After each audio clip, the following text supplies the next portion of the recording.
This is the next recipe in the guerrilla cooking series. I'm going back to Germany on this one. This is going to be German Erbsensuppe, German pea soup. Now, I thought about this one because of Erbswurst. Those of you that do not know what Erbswurst is, it is pea sausage. This was tablets of concentrated ingredients that were dehydrated, used to make pea soup. So the soldier could take 2 or 3 of those, toss them in his mess kit, put in some water, heat it up, and he had a basic pea soup as a warm ration. So I looked up that recipe, and then I looked up what is currently being done with pea soup in Germany. So I'm going to give you both the info on this. I will give you some tips on how you can pare this down for in a canteen cup if that's what you have. But I'm going to be doing this in a mess kit like the German soldiers would have been. And holy shit, you know, I do have an actual German mess kit here, but mine's from East Germany, not from Imperial Germany. So in Erbswurst, you have 3 ingredients primarily. You have dehydrated split peas, onion, and bacon. Now, in the version that's created now, people also add some potatoes, and I'm using dehydrated because that's what I have. And they also add in carrot. Now, they may not use bacon, they may use ham, or they may use a smoked sausage.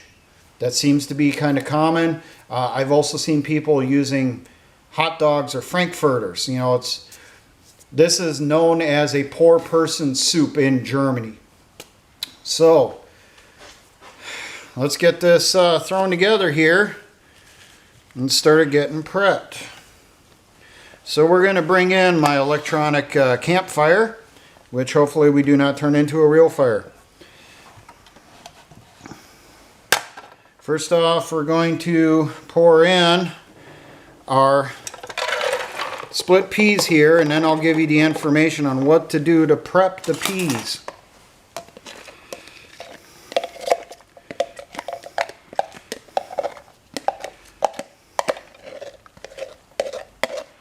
It takes a while to get the peas going because they do have to kind of break down.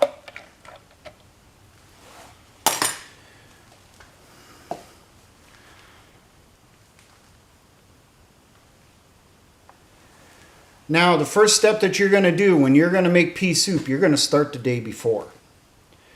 You're going to measure out the amount of split peas that you need to prepare it the next day, and you're going to soak that in water.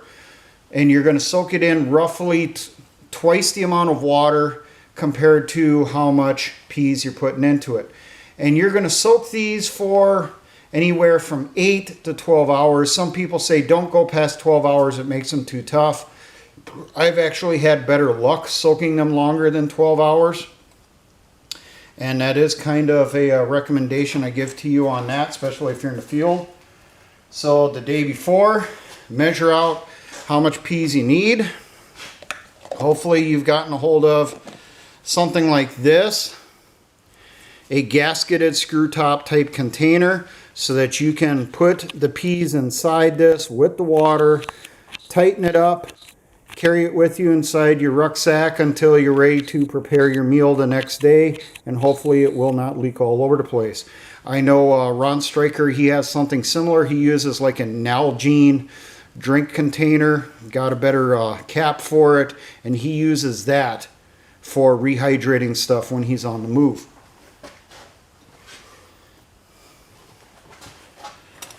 Now, how much peas do we need? Now, the amount of peas that I have there, believe it or not, that was only between a half a cup to 3/4 of a cup of dried peas. Peas will double to triple in size as they're rehydrating. Because as you've seen, my 1 pint container, which is 2 cups, was pretty much full to the top of the rehydrated peas. So you've been forewarned on that one. Now, next thing we're going to prep here I'm going to prep my onion. How much onion do you need? Figure about half of a small onion per person. Now, you could substitute, if you're doing this with items that are long-term cached, you can use dried minced onion. If you use dried minced onion, I would think of probably about 1 tablespoon per person.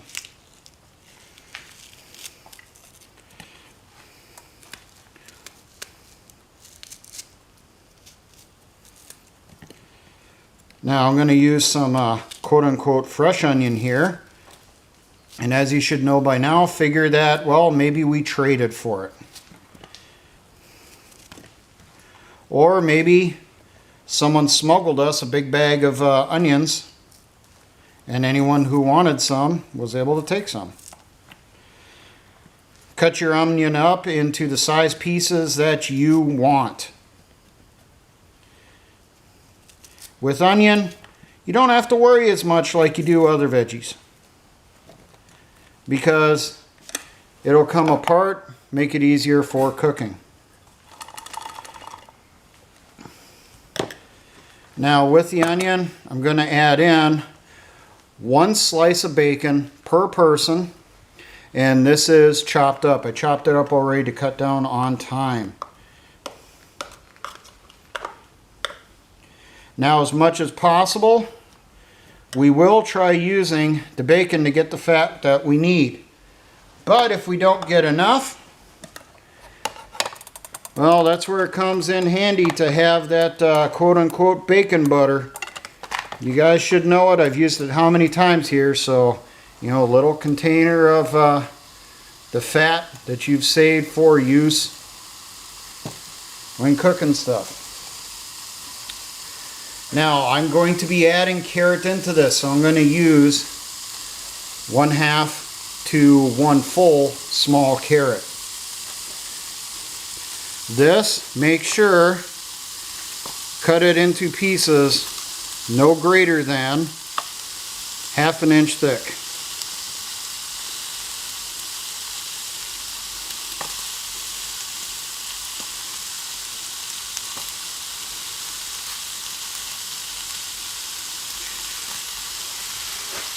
The reason I'm adding the carrot in there is to try to soften it up, make it a little bit easier on some of my cooking.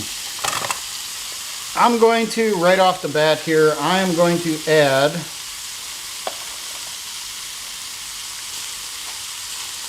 just a little bit of fat .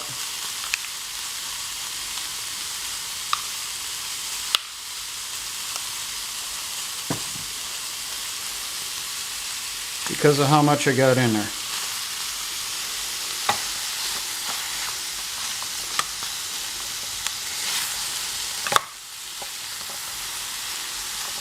So I have my little campfire going here. I got stuff going next to it. Now, while I am cooking the peas to try to soften those, if I have any dehydrated or freeze-dried vegetables, I'm going to add them in there. Well, I just happened to this time. I have here about 1/2 cup of dehydrated potatoes. Now, if I'm using a fresh potato, figure 1/2 to 1 full small potato cut into cubes or whatever you so choose, no more than 1/2 inch thick.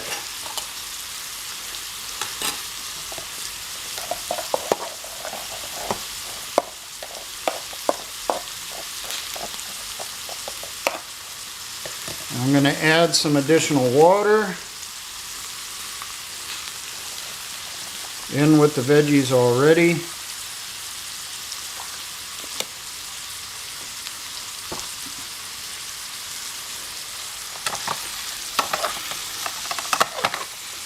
Now with the stuff I'm frying here, I want to cook the bacon.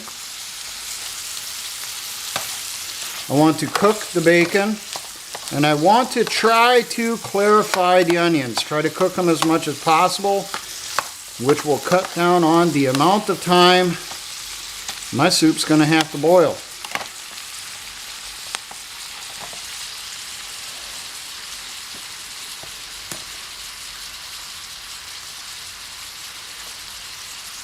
Now, there is a note or recommendation that your soup, instead of just using water, use some type of stock. I would recommend some chicken bouillon. Figure 1 bouillon cube for every cup of water that you use. But in this particular recipe, the amount I'm making, I would probably use about 3 bouillon cubes. But I left them out this time because I'm out of bouillon right now. But that will contribute considerably to the flavor.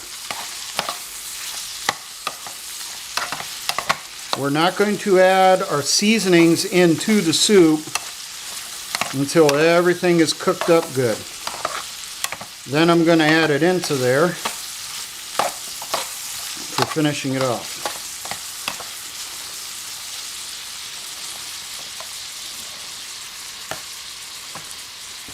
So the ingredients we got going so far, we have half a cup to 1 cup of dried peas which were soaked.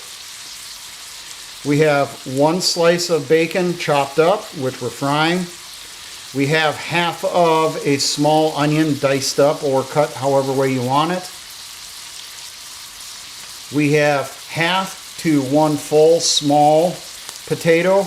I am using half a cup roughly of dehydrated potatoes. And I'm also adding in 1/2 to 1 small carrot, and that's per person. So if you're going to do this for a group, take those numbers and increase them. If you're doing this inside a canteen cup, I think you should stick to the base ingredients. The peas, the pork meat, such as bacon in this case, or sausage or ham, and the onion. And when you're doing that, if you're doing this in a canteen cup, I would recommend half a cup of split peas, 1 slice of bacon, because let's be serious, it's not that big, and the extra meat will make it taste better. Probably 1/4 to 1/2 of the small onion. And then water, and if you want to, bouillon.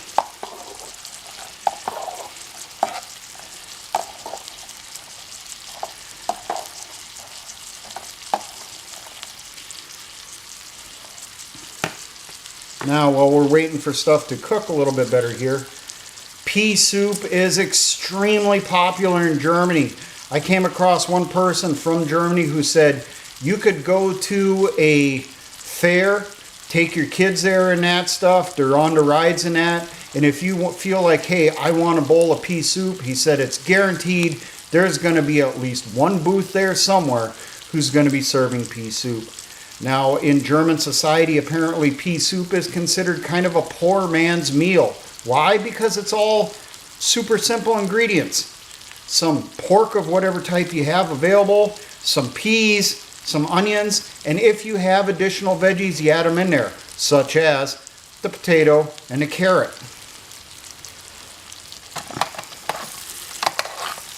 So it's considered poor man's food, but it is also known in Germany as army food.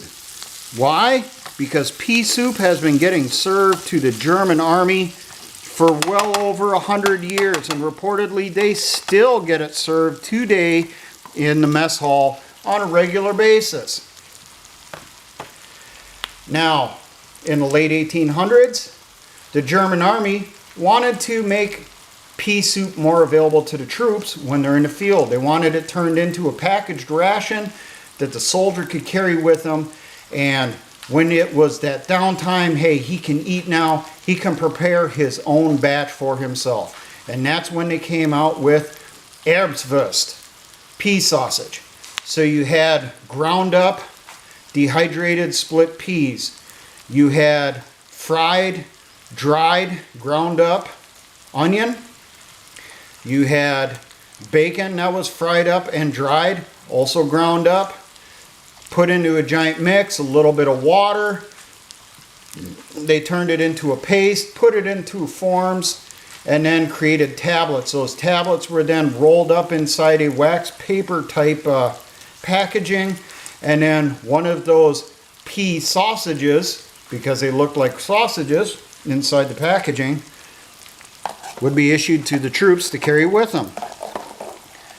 Then the soldier would add whatever amount of those tablets into his mess kit to fry up or to boil up.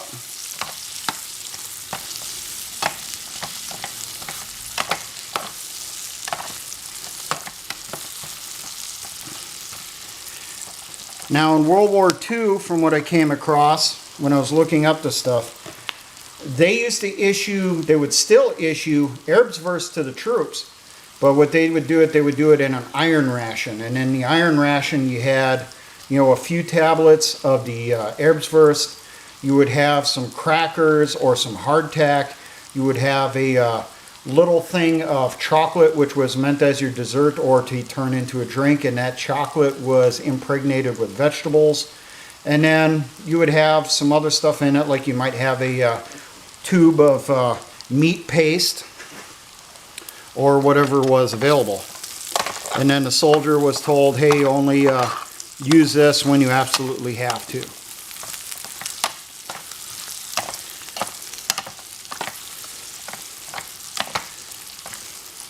Okay, I think we're at a point now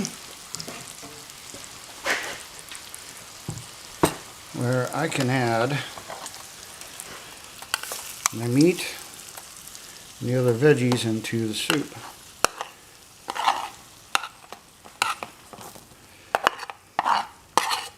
Now I'm also going to pour in the bacon fat with it for taste.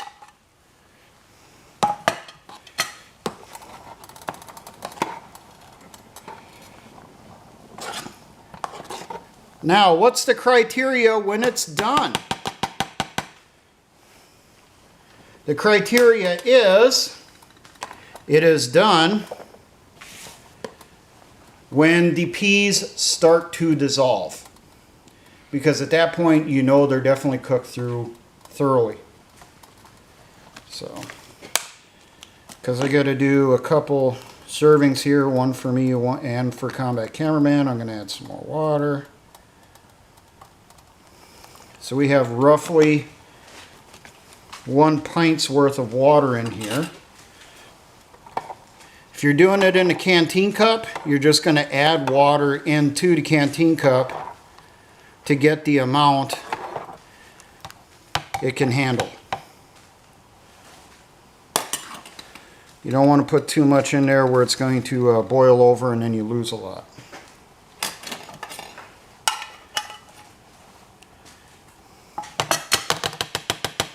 Now, I did experiment with this recipe a few weeks ago, and the version I came up with was pretty good. I gave some to Combat Cameraman. He said it was pretty good, and he shared it with some other people and got kind of the same response.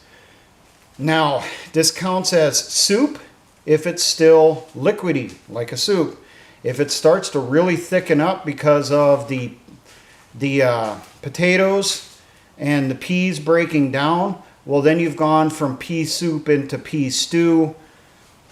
Apparently there is a difference on that in Germany.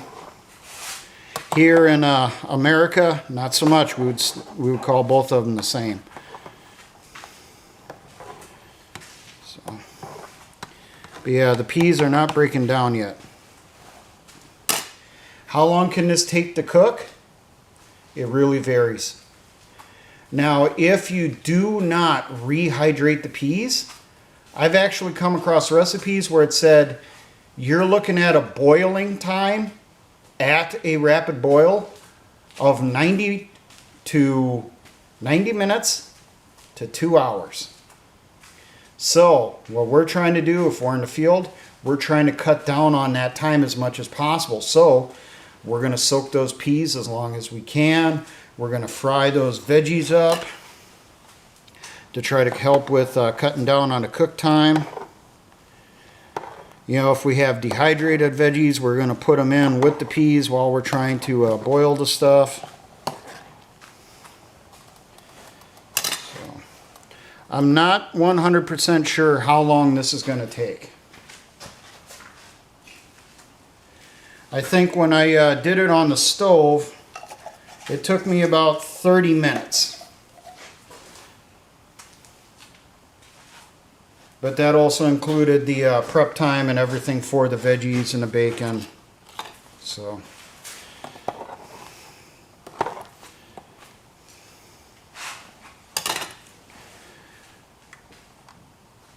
trying to find that sweet spot on the temp where I'm going to get a nice good rapid boil on this thing. So,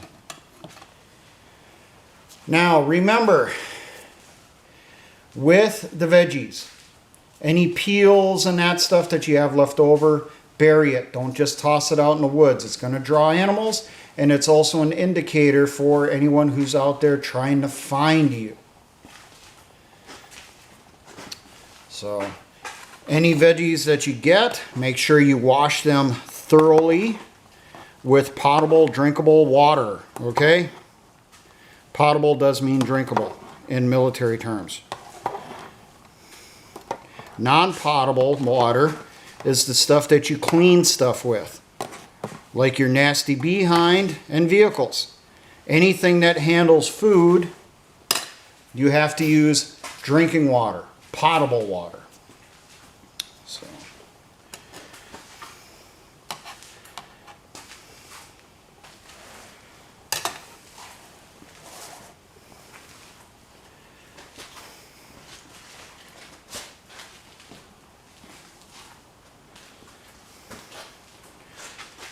now, if this does end up taking too long,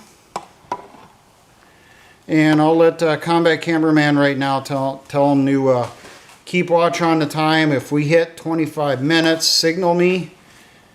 And if it's still not ready at that point, then we'll cut it there, and we'll do like we did with some of the other stews that took a while. We'll take a picture, and then that will be added on to the end of the video here, if we get to that point. Now we're getting a good rapid boil. So now, since we're getting into a good rapid boil, we should start seeing some of the peas breaking down.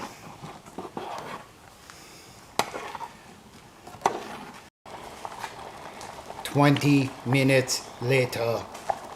Okay, we just did a little jump cut there because, you know, we had 20 minutes of cooking time. Now,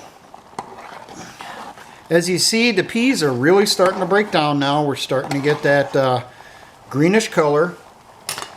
So, I'm going to season it. So, what are we going to add? Well, we're going to add some pepper.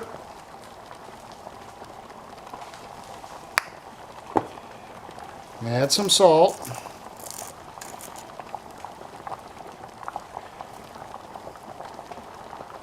How much? Let's say for right now, start with a teaspoon and then add more as you want it. Next seasoning we're going to add in there, some garlic powder, just to give it a little bit of a kick in the taste.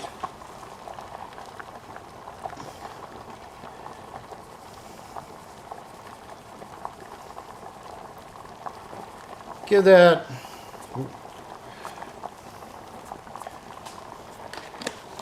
about a teaspoon.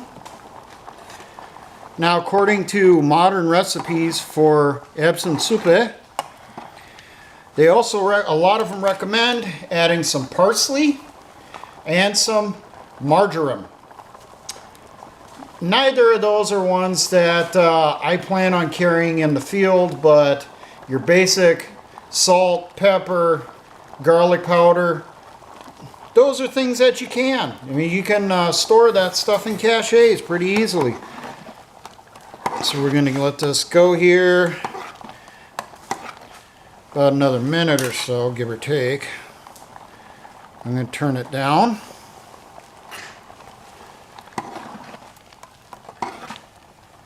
Yeah, I talked with Combat Cameraman. I mentioned the, you know, maybe we'll do the picture thing. And he said, hey, why don't we just start the camera again in a few minutes, talk to Ron Stryker, have him do his magic, and let's have a jump cut. So you guys got a jump cut.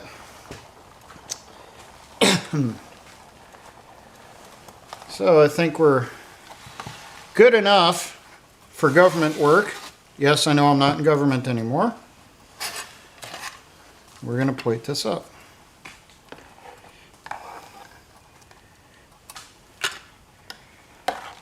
Now, the peas were pretty softened at the 30-minute mark,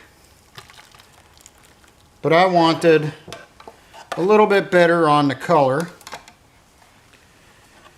So I decided to go till the peas started to break down to give it that greenish color that you associate with Erbsen Suppe. So we will pass that off to Combat Cameraman. Hopefully he won't burn himself this time. Let him give it a little try. And while he has a little try, I will also. Ein Prosit.